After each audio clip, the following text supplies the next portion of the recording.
Good morning and नमस्कार दोस्तों, स्वागत है आप सभी का आपके अपने YouTube channel GK search engine पर। आज है 5 मई और 5 मई से रिलेटेड राजस्थान करंट अफेयर्स के जितने भी इम्पोर्टेंट क्वेश्चन हैं उन सभी को हम इस वीडियो में डिस्कस करने वाले हैं। तो पूरा वीडियो बहुत ध्यान से देखना और वीडियो के एंड में मैं आपसे एक क्वेश्चन पूछूंगा जिसका आंसर आप सभी को कमेंट बॉक्स में देना है।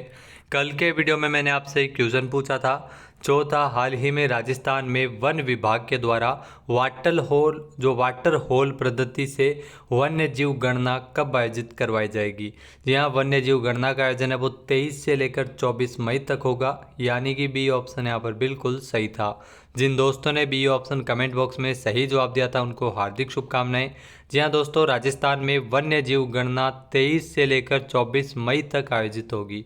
वन विभाग ने कार्यक्रम जारी करते हुए संबंधित जिलों में गणना करवाने को लेकर योजना बनाना शुरू कर दिया है। इस बार की जो गणना है वो वाटर होल पद्धति से होगी।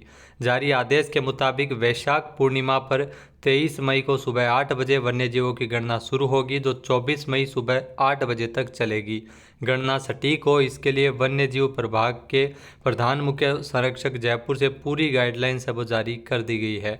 वन्य प्राणी गणना में सबसे पहले मांसाहारी, शाकाहारी और सरीसृपों की गणना है वो 3 कैटेगरी में ये गणना की जाएगी। तो चलिए स्टार्ट करते हैं आज के राजस्थान करंट अफेयर्स। पहला क्वेश्चन है, हाल ही में राजस्थान हाईकोर्ट ने प्रदेश में बाल विवाह की रोकथाम के लिए जो किसे जिम्मेदार ठहराने के जो निर्देश है वो दिए हैं। तो बाल विवाह होने की दिशा में राजस्थान हाईकोर्ट के द्वारा सरपंच और पंच को जिम्मेदार ठहराने के निर्देश जारी किए हैं, यानी कि ए ऑप्शन यहाँ पर बिल्कुल सही है। आइए जानते हैं इम्पोर्टेंट फैक्ट्स। तो 10 मई को अक्षय तृतीया के अवसर पर बाल विवाह होने की आशंका के मद्देनज़र राजस्थान हाईकोर्ट ने इसके लिए सरपंच और पंच को जिम्मेदार ठहराने की बात कही है। निश्चित रूप से बाल विवाह जैसी कुरीति को रोकने के लिए एक सराहनीय कदम है, कोर्ट के द्वारा उठाया गया है। उच्च न्यायालय के द्वारा जो राजस्थान सरकार को यह सुनिश्चित करने का निर्देश दिया है कि राज्य में कोई भी बाल विवाह न हो, इसके लिए अदालत ने यह भी कहा है कि बाल विवाह होने की दशा में सरपंच और पंच को इसके लिए जिम्मेदार ठहराया जा सके। तो गांव में आपने देखा होगा कि अक्सर है वो बाल विवाह होते हैं। अक्षय तृतीया के अवसर पर सर्वाधिक बाल विवाह राजस्थान में होते हैं।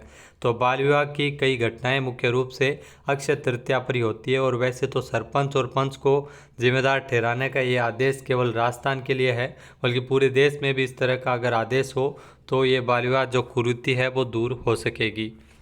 नेक्स्ट क्वेश्चन है, हाल ही में किसानों को सिंचाई पानी के आवंटन के लिए नवाचार करते हुए राजस्थान के किस जिले में डिजिटल बाराबंदी सिस्टम लागू किया है। तो श्री गंगानगर जिले में इस प्रकार के सिस्टम को लागू किया गया है। ए ऑप्शन यहाँ पर बिल्कुल सही है। आइए जानते हैं इम्पोर्टेंट फैक्ट्स। तो राजस्थान में सरहदी जिले गंगानगर में सिंचाई पानी के आवंटन के लिए एक नवाचार किया गया है जिसका लोकार्पण किया गया था जिला कलेक्टर लोकबंधु के द्वारा। यहाँ डिजिटल बाराबंदी सिस्टम के तहत किसानों को सिंचाई पानी के आवंटन में सहूलियत मिलेगी और पारदर्शिता आएगी। इस नवाचार को प्रदेश और देश भर में लागू किए जाने पर विचार किया जा रहा है। पूर्व में जल संसाधन विभाग की ओर से जो बाराबंदी सिस्टम है वो मैनुअल रूप से ये कार्य किया जाता था। इससे कई बार किसानों को परेशानी होती थी, लेकिन बाराबंदी ऑनलाइन होने से प्रत्येक किसान को उसके सिंचाई की पानी की स्थिति का सही पता लगाया जा सकेगा और मॉनिटरिंग हो सकेगी। पारदर्शिता के साथ किसानों को नियमानुसार सिंचाई पानी का आवंटन होगा। नेक्स्ट है, प्रदेश में लोकसभा आम चुनाव 2024 के अंतर्गत राजस्थान में किस जिले के नानसी के मतदान केंद्र पर 2 मई को पुनर्मतदान हुआ था। जी हाँ, लोकसभा चुनाव तो नानसी अगर बात की जाए तो नानसी है वो अजमेर में है। ए ऑप्शन यहाँ पर बिल्कुल सही है। नांदसी में लोकसभा चुनाव है वो दोबारा हुए हैं, 2 मई को पुनर्मतदान यहाँ पर हुआ है। आइए जानते हैं इम्पोर्टेंट फैक्ट्स। तो लोकसभा आम चुनाव 2024 के अंतर्गत निर्वाचन आयोग के निर्देशानुसार 2 मई को अजमेर में पहली बार राजकीय उच्च माध्यमिक विद्यालय नानसी के मतदान केंद्र क्रमांक 195 विधानसभा क्षेत्र मसूदा में जो पुनर्मतदान हुआ था। जी हाँ, मतदान बूथ के पंजीकृत 753 मतदाताओं में से 517 मतदाताओं ने पुनर्मतदान के अंतर्गत वोट किए। इस बूथ पर 753 मतदाता है। पिछली बार 26 अप्रैल को जो दूसरे चरण के चुनाव हुए थे तो इस बूथ पर 753 में से 395 वोट पड़े थे।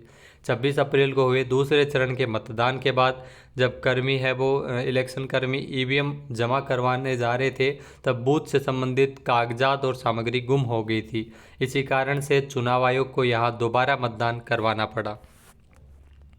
नेक्स्ट है, राजस्थान में कितने करोड़ रुपए की लागत से राजस्थान एग्रीकल्चर इंफ्रा मिशन की शुरुआत की गई है? तो राजस्थान में तकरीबन 2000 करोड़ रुपए की लागत से राजस्थान एग्रीकल्चर इंफ्रा मिशन शुरू किया गया है। बी ऑप्शन यहाँ पर बिल्कुल सही है। आइए जानते हैं इम्पोर्टेंट फैक्ट्स।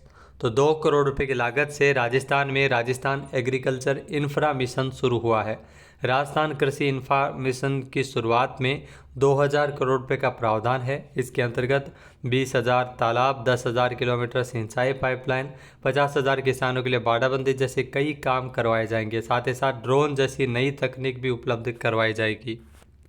नेक्स्ट है, हाल ही में मुख्यमंत्री विश्वकर्मा पेंशन योजना के अंतर्गत राजस्थान में श्रमिकों को वृद्धावस्था में कितने रुपए प्रतिमाह पेंशन दी जाएगी?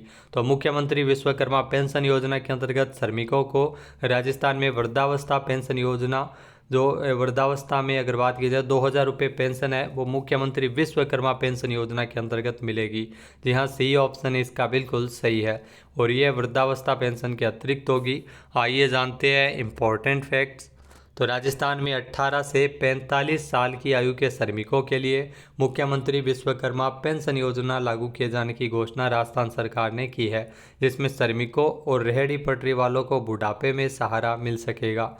इस योजना में 60 से 100 रुपये का मासिक प्रीमियम देकर 60 साल की उम्र पूरी होने के बाद सरकार 2000 रुपये प्रतिमाह की पेंशन है वो देगी। शेष प्रीमियम लगभग 400 रुपये प्रति व्यक्ति है वो राज्य सरकार के द्वारा ये प्रीमियम वहन किया जाएगा।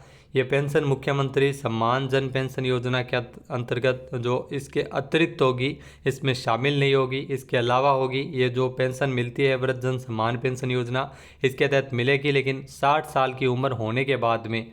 अभी ये नहीं मिल रही है, 60 साल की उम्र होने के बाद में ये मिलेगी। अभी तो 18 से 45 साल तक इसका लाभ अगर उठाना है तो इस योजना के तहत 100 रुपये मासिक प्रीमियम इसमें देना होगा। तो इसके लिए 350 करोड़ रुपये का प्रावधान है।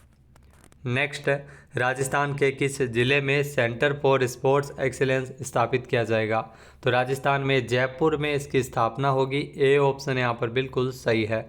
आइए जानते हैं इम्पोर्टेंट फैक्ट्स।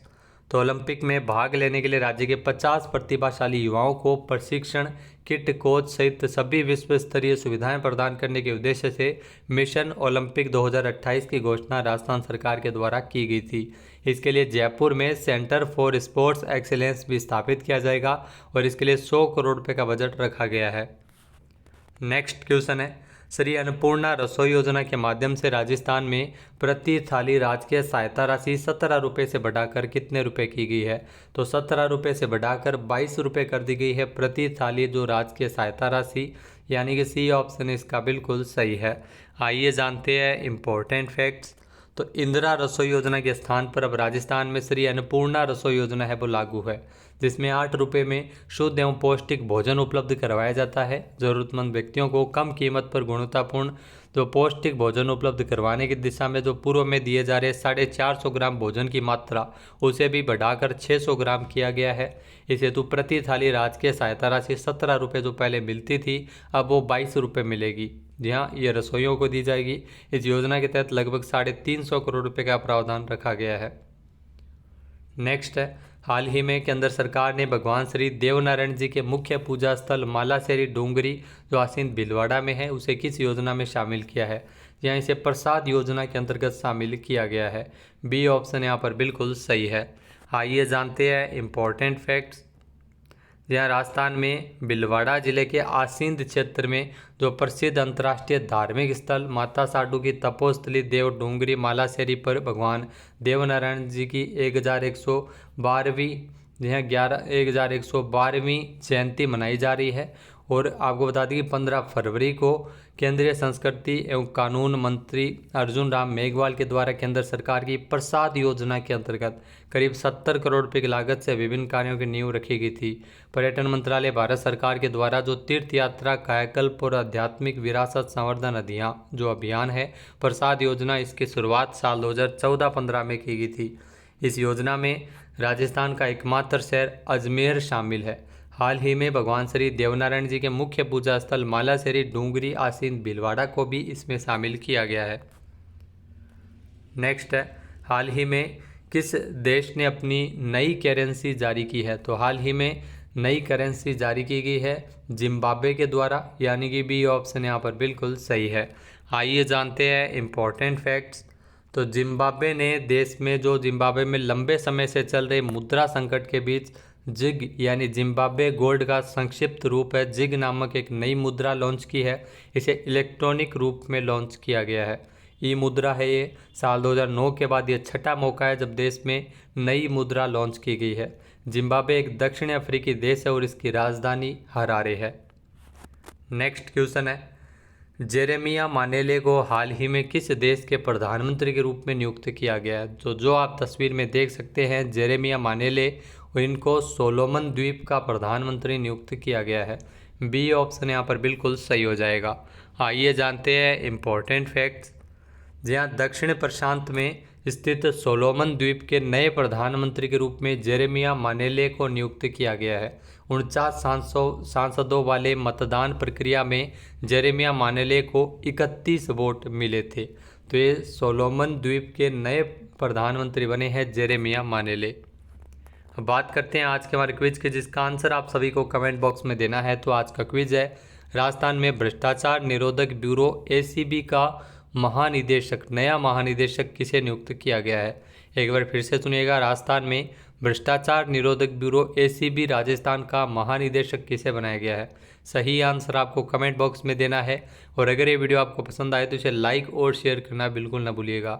चैनल पे नए जुड़े हो, सब्सक्राइब नहीं किया है तो अभी सब्सक्राइब बटन पे क्लिक करें।